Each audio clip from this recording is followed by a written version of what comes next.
సమస్య పరిష్కారంలో అగ్రభాగాన నిలిచినటువంటి నిరుద్యోగ యువకుల అపద్బాంధవుడు లాగా నిలబడ్డటువంటి మన ముఖ్యమంత్రి గారికి, అదే విధంగా పెద్దలు గౌరవనీయులు శ్రీధర్ బాబు సార్ గారికి, రాష్ట్ర అధ్యక్షులు మరి మహేష్ గౌడ్ గారికి, అదే విధంగా వివేకన్న గారికి, వినోద్ కుమార్ సార్ గారికి, మరియు ఎమ్మెల్సీ దండవిఠల్ గారికి, బొజ్జు గారికి, ఎమ్మెల్సీ క్యాండిడేట్ మన నరేందర్ రెడ్డి గారికి, వేదిక మీద ఉన్నటువంటి పెద్దలందరికీ హృదయపూర్వక నమస్కారాలు, ధన్యవాదాలు. ఈ రోజు ఎన్నికలు రాగానే బీఆర్ఎస్ బీజేపీ కుమ్ముక్కై మరి ప్రజా ప్రభుత్వం ఏదైతే గత సంవత్సర కాలంగా ప్రజల కోసం సంక్షేమానికి కట్టుబడి పనిచేస్తుందో దాని మీద అనేక విమర్శలు చేస్తున్నారు. నేను ఒక్కటే అడగదలుచుకున్నా, బీజేపీ 11.5 సంవత్సరాలుగా మీ ఊర్లలో ఎంతమందికి ఉద్యోగాలు ఇచ్చింది? అదే విధంగా మరి కాంగ్రెస్ వచ్చినటువంటి అనతి కాలంలో 54,000 ఉద్యోగాలు ఇచ్చి రేపో మాపో మరి అంగన్వాడీ ఉద్యోగాలు గాని, కారుణ్య నియామకాలు గాని ఇవన్నీ కూడా చాలా సంవత్సరాలుగా పెండింగ్ లో ఉంటే మేము చేయబోతున్నాం. కానీ వాళ్ళు ఉద్యోగాలు ఇవ్వరు, ఉపాధి ఇవ్వరు, ఉద్వేగాన్ని సృష్టిస్తారు.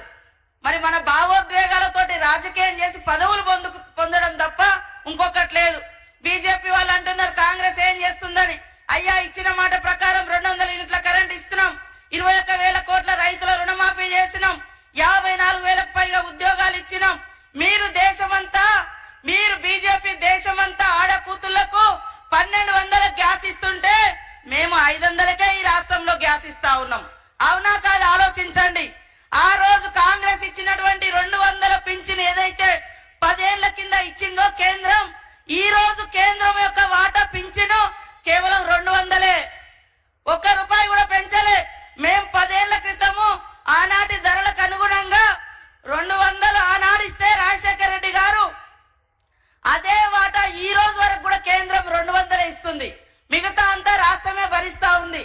అదే విధంగా జీతాలు పెంచడానికి కానీ లేదా ఏ రకమైనటువంటి సపోర్టులో కానీ బీజేపీ లేదు.